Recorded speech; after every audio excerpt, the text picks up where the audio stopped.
नमस्कार, आप देख रहे हैं न्यूज मंच और मैं हूं विशाल वैभव। अभी देश में जो है आरक्षण को लेकर मुद्दा जो है शांत होने का नाम नहीं ले रहा है और लगातार जब से सुप्रीम कोर्ट का आरक्षण को लेकर कोटा को लेकर जो फैसला आया है, कहीं ना कहीं जो है देश की राजनीति काफ़ी गर्म हो गई है। जहां प्रधानमंत्री ने कुछ दिन पहले सांसदों को आश्वासन दिया था कि क्रीमी लेयर लागू नहीं होने देंगे। इसी पे हमारे साथ चर्चा में हैं कांग्रेस के वरिष्ठ नेता हैं शांतनु पासवान। एक बार हम कहेंगे कि सर का से परिचय करवाया जाए।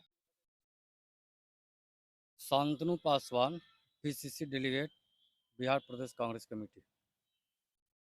देखिए, शांतनु पासवान थे, बीजेपी से अनुसूचित जाति मोर्चा के प्रवक्ता सविनय पासवान हैं। डॉक्टर सविनय कुमार पासवान, अनुसूचित मोर्चा के प्रवक्ता, बिहार प्रदेश। हमारे साथ वरिष्ठ पत्रकार प्रदीप कुमार हैं। प्रदीप कुमार, मैं पत्रकारिता के क्षेत्र में अपना। तो हम शुरू करते हैं। अभी चर्चा जो है कांग्रेस के वरिष्ठ नेता हैं शांतनु पासवान जी से। सर, जिस तरह से प्रधानमंत्री ने क्रीमी लेयर को कहा कि हम लागू नहीं होने देंगे, कैसे देखते हैं आप इस तरह के बयानों को?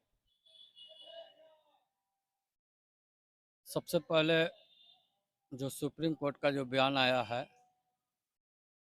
यहीं से हम चालू करेंगे। सुप्रीम कोर्ट का जो बयान आया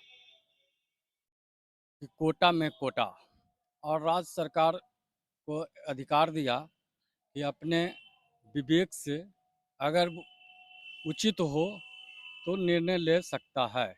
यह नहीं कहा, और यह समझने पूरे भारत के बहुसंख्यक दलितों को समझने की जरूरत है कि कोटा में कोटा।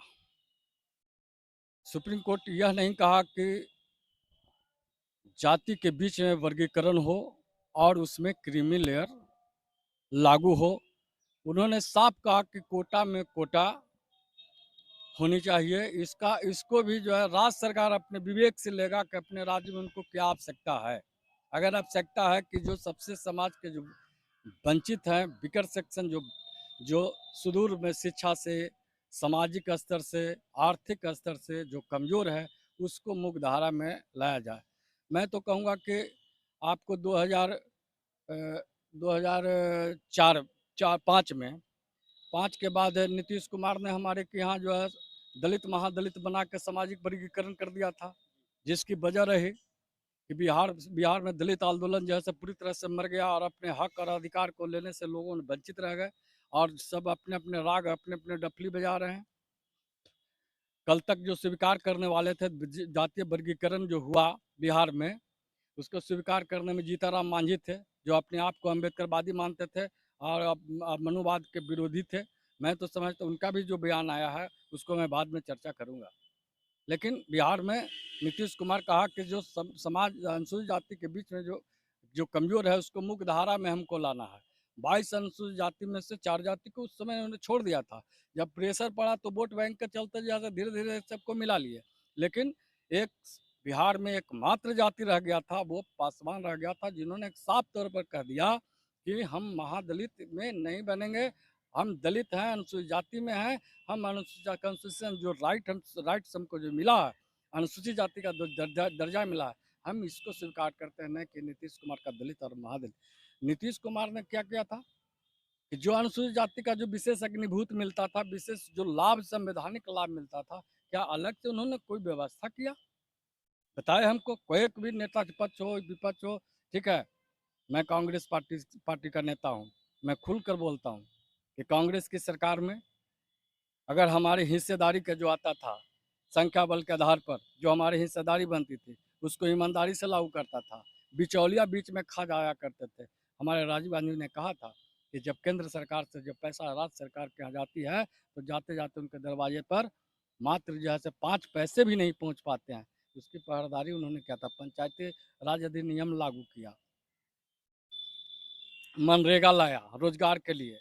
इसी का देन था कि समाज में जो हमारा जो व्यवस्था हुआ, अस्पृश्यता यानी छुआछूत के नाम पर हुआ, न कि जाति पर हुआ था। उस समय अंबेडकर साहब जब पूना पैक्ट 1931 और 32 में जब लागू हुआ तो उन्होंने कहा कि भाई हमारा समाज में अस्पृश्यता है, लोग से हमारे समाज से घृणा करते हैं, ये इनकी दशा ये है। शैक्षणिक दशा भी खराब है, सामाजिक दशा भी खराब है, समाज में इनका जो है से इज्जत सम्मान नहीं मिलता है। तय हुआ कि भाई इनको अलग से रिजर्वेशन लाया जाए और इनको समाज की मुख्य धारा में लाया जाए। अगर ईमानदारी से सुप्रीम कोर्ट जो वकालत कर रहे हैं, जो बैठे हुए हैं आसन मार के कॉलेजियम सिस्टम से, एक भी शेड्यूल कास्ट शेड्यूल ट्राइब के अगर नाम बताइए कि हमारा परसेंटेज के हिसाब से कि मात्र 4 गो सुप्रीम कोर्ट में है, वह भी दबे हुए हैं, उनको केस उस नहीं मिलता है। वो सिर्फ है कि भाई सुप्रीम कोर्ट का जज हैं, हमारे राष्ट्रपति हैं, राष्ट्रपति के पद तक तो हमको पहुंचा दिया आपने और उसको डंका बजाते हैं आप। और आप ये आपने कभी नहीं कहा कि हमारे ब्राह्मणों और सवर्णों की संख्या कितनी है। रहा सवाल कि जो कोटा में कोटा, लड़ाई हमारा यहाँ है कि कोटा में कोटा को सुप्रीम कोर्ट भी और केंद्र सरकार भी इसको क्लियर फाइव करे कि कोटा में कोटा का परिभाषा क्या है। और यहाँ जो हम जैसे जो नेता हैं, हम कांग्रेस के हैं, कोई बीजेपी के हैं, कोई फलना पार्टी का है, कोई फलना पार्टी का, अगर सत्ता में बने रहने के लिए जो दलित नेता है वो अपने अपने राग डाप रहे हैं और अपने स्वार्थ में अपने उनकी चमचागिरी कर रहे हैं, दलाली कर रहे हैं। क्रीमी लेयर की बात कहाँ से आई? क्रीमी लेयर की बात सबसे पहले किसने किया?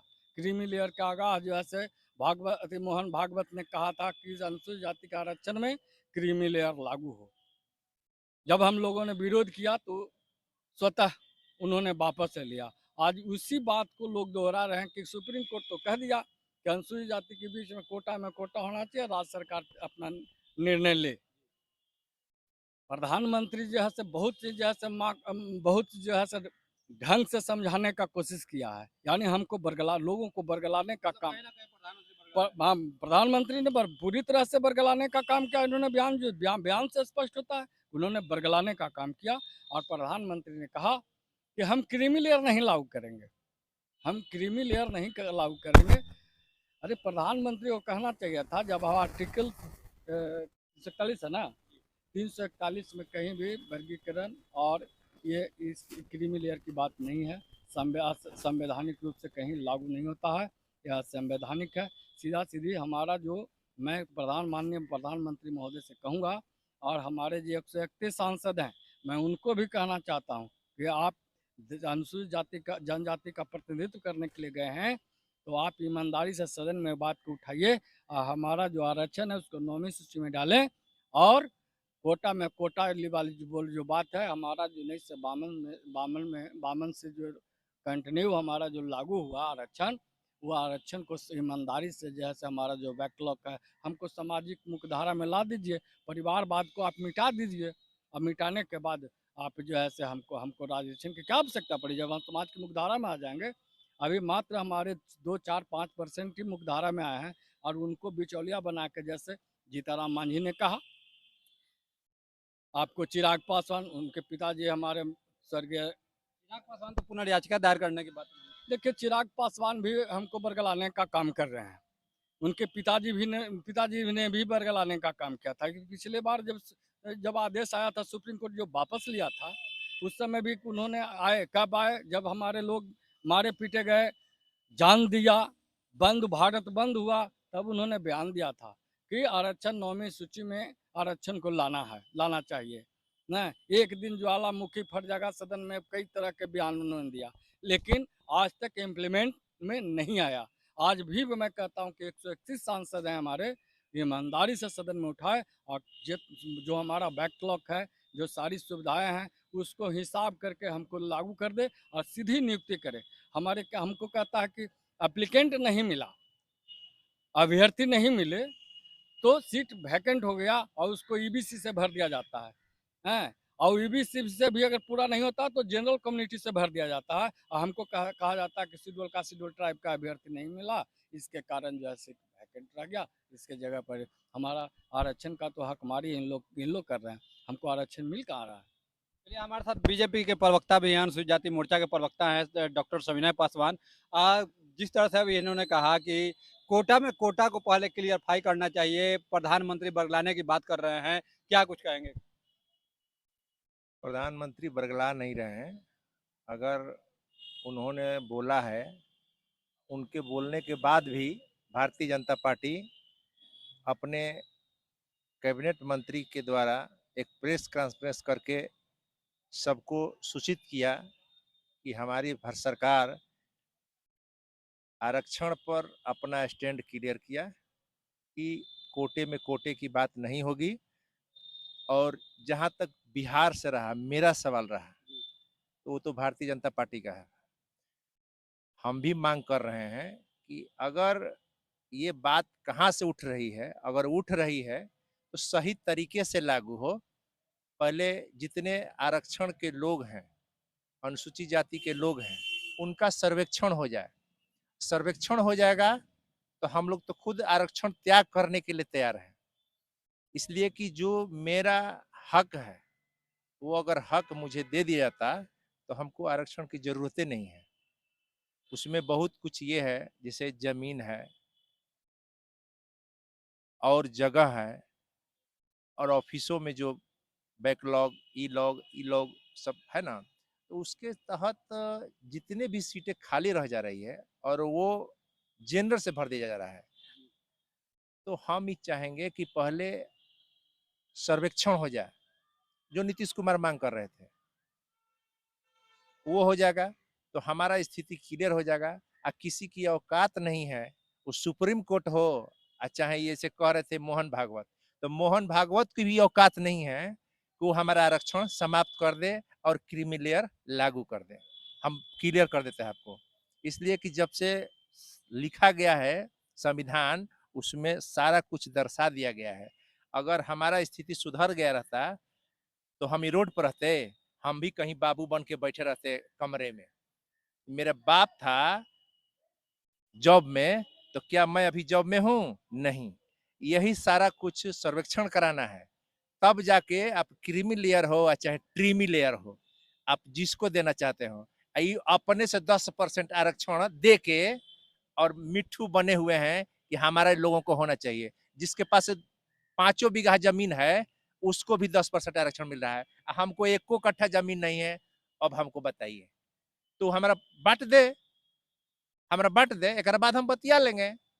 21 तारीख को तो लोग दे रहा है समर्थन तो मेरा। भारत बंद का आप लोग समर्थन कर रहे हैं, बीजेपी कर रही है। अरे मैं कर रहा हूँ, बीजेपी क्या करे, मैं कर रहा हूँ। बीजेपी में प्रवक्ता है। अब मैं कह रहा हूँ ना कि मैं कर रहा हूँ, इसलिए कि जन भावनाओं का क्या बात है, वो किस तरह से सरकार को अवगत कराना चाहता है। हमने कहा कि भाई चलो कोई बात नहीं है, तुम्हारा क्या क्या मांग है, सरकार अगर सही रूप से समझ जाए कि हाँ जनता की अदालत में, अगर अभी चुनाव होने ही वाला है बिहार में भी, इसके बाद मैंने 4 राज्यों में होने वाला है, तो सब पता चल जाएगा कि हम आरक्षण को लेकर एनडीए में भी बदलाव की, अलगाव की स्थिति दिख रही है। जीतन मांझी कुछ और कहते हैं, चिराग पासवान कुछ और कहते हैं और प्रधानमंत्री कुछ और कह रहे हैं, जो कि प्रधानमंत्री बीजेपी से हैं, बीजेपी के सीनियर नेता में आते हैं। तो लेकिन लग रहा है कि यहाँ एनडीए में बिखराव है। अरे प्रधानमंत्री, ये आपको नहीं पता चल रहा है कि प्रधानमंत्री हम ही लोग के पक्ष में है, माने हमारे पक्ष में है। आपको सीधा सीधी बताते हैं, अगर नहीं रहते तो प्रधानमंत्री बयान नहीं देते। शंतनु जी ने कहा कि प्रधानमंत्री बरगलाने का काम कर रहे हैं समाज के लोगों को। अरे वो बरगलाए नहीं है, वो क्लियर किए हैं। और देख लीजिएगा, जिस तरह से प्रेस कॉन्फ्रेंस कराए, हमको नहीं लगता है कि और किसी मैटर पर प्रेस कॉन्फ्रेंस कराते हैं। वो जानबूझकर कराए ताकि समाज जान जाए, हमारे देश को क्षति ना हो, ठीक है, हमारे राष्ट्रीय संपत्ति को क्षति ना हो। बाकी जो काम है इन्होंने कह रहा है कि ये होना चाहिए तो होगा, इसलिए कि सरकार को एहसास होना चाहिए ना। समीक्षा करेंगे आप लोग। जब बीपी सिंह की सरकार बनी थी तो मंडल कमीशन लागू हुआ था, तो उसमें आरक्षण समर्थक आरक्षण विरोधी सड़क पर उतरे थे। कई लोगों की जान गई थी, कई लोगों के घर जले थे, कई सरकारी गाड़ियां ध्वस्त हुई थी, सरकारी संपत्ति जो है से नष्ट हुए थे। ठीक उसी प्रकार से हमारे बीच में केंद्र सरकार, ये दो दो चार जो दलाल इनके साथ सत्ता में जो बैठे हुए हैं, इनके सहारे बिहार में गुंडागर्दी कराना चाहते हैं, अत्याचार कराना चाहते हैं, दोनों को बीच में लड़वाना चाहते हैं, शोषण अत्याचार कराना चाहते हैं, फूट डालो राज करो की नीति अख्तियार लिए कर रहे हैं।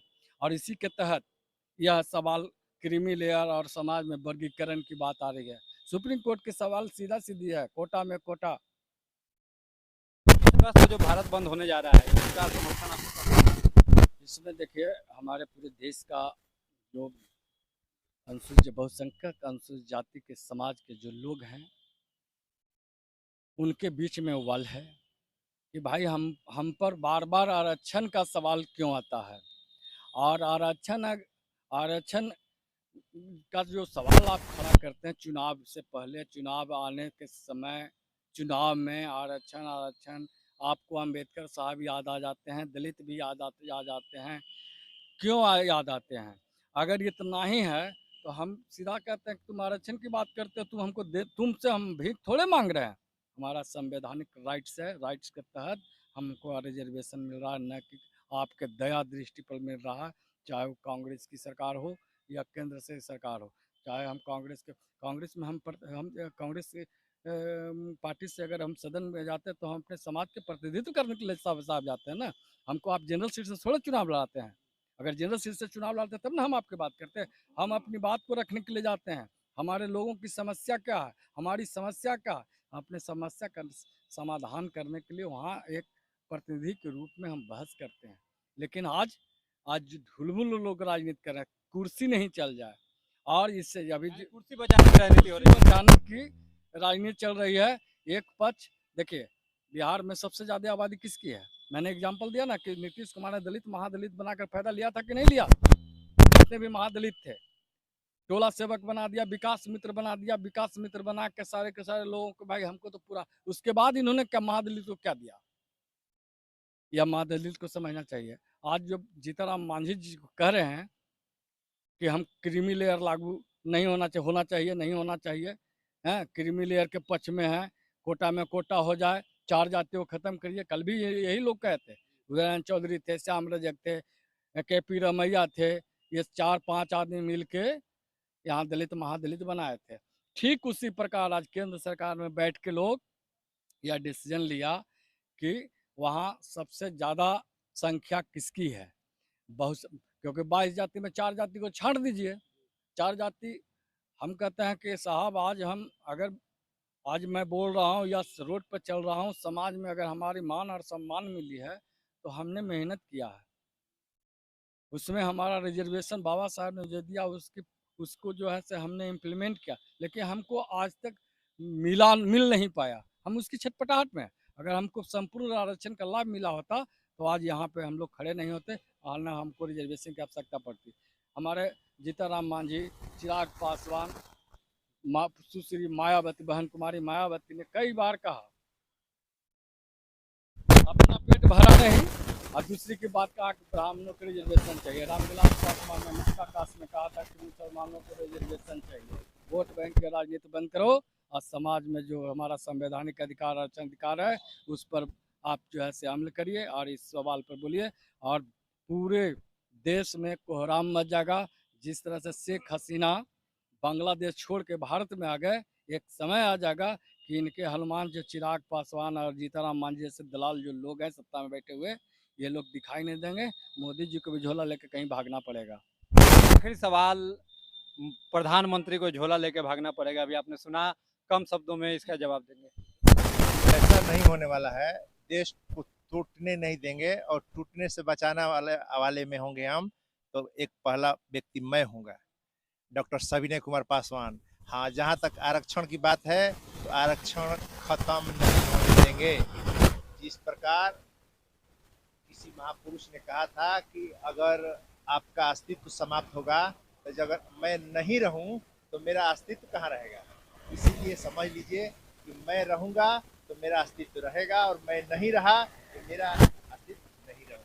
जब तक धरती है तब तक हम रहेंगे और जब नहीं रहेंगे तो मेरा अस्तित्व खत्म हो जाएगा। आखिर में प्रदीप जी आपके पास से लास्ट करेंगे, कम शब्दों में क्या आरक्षण को खत्म करने की साजिश तो नहीं रची जा रही? एकदम आप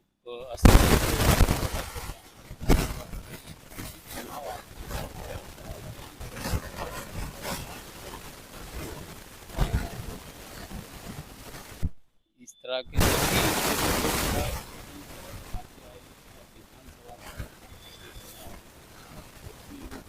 ये गंगा तो है और इसको मतलब ये मंशा जो है कि कभी पूरी नहीं हो पाएगी। इसलिए संविधान में इतनी बड़ी जो है उन्होंने आर्टिकल अधिकार को दिया है कि चाहे कोई भी प्रधानमंत्री आ जाए वो आरक्षण समाप्त नहीं कर पाएंगे, और इसके लिए भले हथकंडा अपनाएंगे, कभी सुप्रीम कोर्ट का, कभी इस तरह का गुमराह करेंगे, मगर कर रहे हैं। हमारे साथ देखिए पत्रकार हैं, वरिष्ठ पत्रकार हैं प्रदीप कुमार, हम इनसे भी जानेंगे। जिस तरह से भी आपने दोनों जो है मेहमानों का बात सुना, क्या कुछ कहेंगे, कैसे देखते हैं इन दोनों की बातों देखिए यहाँ जो अभी जिस तरह से SC ST जो सुप्रीम कोर्ट ने जो आदेश किए निकाले हैं, और जिस तरह से SC ST में जिस प्रकार का आक्रोश है, यानी भारतवर्ष में, देश में ऐसा महसूस होता है। अभी तक जो है आपने बहुत सारे बातें किया कि प्रधानमंत्री का जो है प्रेस कॉन्फ्रेंस हुआ, और भी जो है या चिराग पासवान के विषय में बोला गया, और जीतन राम मांझी जी के विषय में बोला गया, सब पे बात अभी चल रही है, मगर ये स्पष्टीकरण नहीं है कि एक्चुअली जो प्रधानमंत्री का जो बयान है या प्रेस कॉन्फ्रेंस है हुआ है, वो स्पष्ट नहीं है। ये कहीं न कहीं यहाँ भी अभी भी लोगों को बलगलाने की साजिश हो रही है। क्योंकि जिस प्रकार से अभी SC ST का जो अभी गरमा-गर्मी है, ये जो उबाल है, जो इसके लेकर के क्रीमी लेयर या कोटा में कोटा को लेकर के जिस तरह से उबाल आया है, इसको ठंडा करने के लिए, इसको ठंडे बास्ते में रखने के लिए इस तरह का बयान आ रहा है, या चिराग पासवान जी का भी बयान आ रहा है कि मैं प्रधानमंत्री से बात किया, और बात करने के बाद जो है प्रधानमंत्री ने ये आश्वासन दिया कि क्रीमी लेयर लागू नहीं होगा, कोटा पे कोटा लागू नहीं होगा। तो ये सब ठंडे बास्ते में डालने की बात हो रही है, मगर यहाँ के हिंदुस्तान के SC ST जो जनता है जाग चुकी है, जान चुकी है। क्योंकि आपने पिछले बार भी देखा होगा 2 अप्रैल 18 को जिस प्रकार से पूरे देश में SC ST एक्ट के लेकर के काफ़ी एक बवंडर खड़ा हुआ था देश में, उससे भी भयानक उससे भी भयानक जो ये आपका 21 तारीख का जो बंद है, जो देखने को मिलेगा, आप देखेंगे। यहाँ हर घर से बच्चे, बूढ़े, जवान, महिलाएँ सब लोग निकल कर के इसके पुरज़ोर तरीके से विरोध करेगा। यदि ये लोग, चिराग पासवान जी तो राजनीति करने वाले आदमी हैं, ये राजनीति कर रहे हैं, हनुमान बन के घूम रहे हैं, या जो भी इनकी जो वक्तव्य होती है या जो भी अपना मैनेजमेंट करते हैं वो अलग बात है। मैं इनके पीछे टिप्पणी नहीं करूँगा, या जीतन राम मांझी, ये राजनीति कर रहे हैं। जो आदमी जो कहीं मंदिर में जाए और उस मंदिर को धुलाया जाए, वो भी CM काल में, इससे बड़ा अपमान क्या हो को? सकता मांझी है? जी ने तो समर्थन किया। मांझी जी ने समर्थन क्या किया? मांझी जी कह रहे हैं कि क्रीमी लेयर जो है कि सही है, और सही है तो आप इसको क्यों नहीं, अपने बेटा और अपने खुद बने हुए हैं, क्यों नहीं दूसरे को देते हैं? आपसे जो नीचे हैं, नीचे और भी कोई मांझी है, उनको भी तो आप विधायक बना सकते थे, आप उनको भी MP का टिकट दे करके उसको आगे बढ़ा सकते थे। बाप ही बेटा क्यों रहेंगे? परिवारवाद ही क्यों रहेंगे? आप पूरे परिवार को जो है आप लेके चल रहे हैं और कह रहे हैं कि नहीं, जो है ये क्रीमी लेयर जो है कि सही है। और तो सही है तो आप इस्तीफा दे दीजिए, आप जनरल सीट से फाइट कीजिए। आप बिहार का आप धरोहर सीट पर रह चुके हैं, CM रह चुके हैं, आपको तो इस्तीफा दे देना चाहिए, और इस्तीफा दे करके जनरल सीट से लड़ना चाहिए। जो आपके पीछे हैं, जो गरीब गुरबा है, उसको आगे आपको बढ़ाना चाहिए, और उस आरक्षित सीट से उसको वहाँ से टिकट दे के जितवाना चाहिए।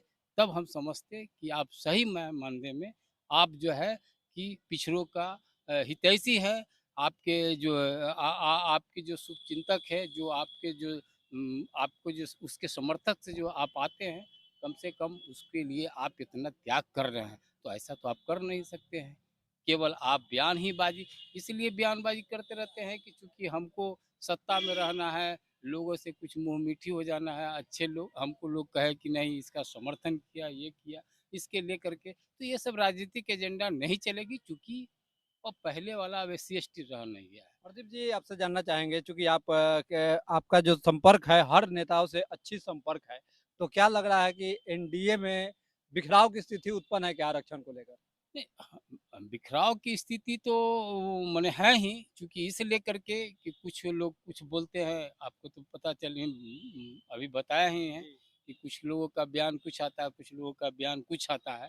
तो इस तरह के जो बयानबाजी हो रही है, तो बिखराव तो है ही, माने लोग खुश नहीं हैं। जिस तरह से एक मजबूरी बस जो है कि एक दूसरे को समर्थन किए हुए हैं, समर्थन कर रहे हैं, मगर बिखराव है, अंदर अंदर घुटन की स्थिति बन रही है लोगों में, और एनडीए में कोई चीज़ सही नहीं है, और आने वाला समय हो सकता है कि कुछ भी हो सकता है, बड़ा बदलाव देखने को मिल बड़ा सकता है बदलाव राज्य में। देखने को मिल सकता है। देखिए, ये थे प्रदीप जी, हमारे साथ शांतनु जी हैं। एक एक आखिरी क्वेश्चन लेंगे। सर, क्या लग रहा है कहीं आरक्षण को खत्म करने की साजिश तो नहीं रची जा रही? ये आरक्षण को खारिज करने का हमारे मैं तो कहता हूँ कि आरक्षण किसी का माई का लाल कोई पैदा ही नहीं लिया है जो आरक्षण को समाप्त कर दे। जब तक जातिवाद और परिवारवाद रहेंगे तब तक आरक्षण समाप्त नहीं हो सकती है। और आपने एक सवाल किया था कि माननीय प्रधानमंत्री जी ने बयान दिया, उन्होंने प्रेस संवाददाता सम्मेलन बुलाकर उन्होंने बयान दिया। अगर इतना ही अगर शुभचिंतक रहते तो दो सदन क्यों बंद कर दिए थे? सदन में आके बहस करा लेते ना इस पर, तब न जानते कि हमारे शुभचिंतक थे।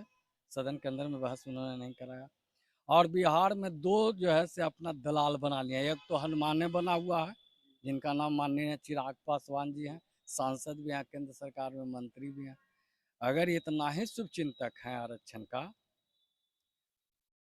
और जीताराम मांझी अगर इतना ही शुभचिंतक हैं कि मुसहर भूइयाँ डोम जो है सेनाट का शुभचिंतक हैं, तो पहले मंत्रिमंडल से रिजाइनेशन न कर दें दोनों और आवे सड़क पर। अपनी बात को जो है अपने पक्षों को रखा। कांग्रेस से के पासवान थे, बीजेपी के सविनय पासवान थे और वरिष्ठ पत्रकार प्रदीप कुमार थे, जिन्होंने अपनी बातों को काफ़ी मजबूती से रखा, अपने पक्षों को रखा, और कहीं ना कहीं जो है कहा गया कि आरक्षण को जो है कोई ख़त्म नहीं कर सकता। बने रहिए न्यूज मंच के साथ। न्यूज मंच के लिए राहुल कुमार के साथ विशाल वैभव, पटना।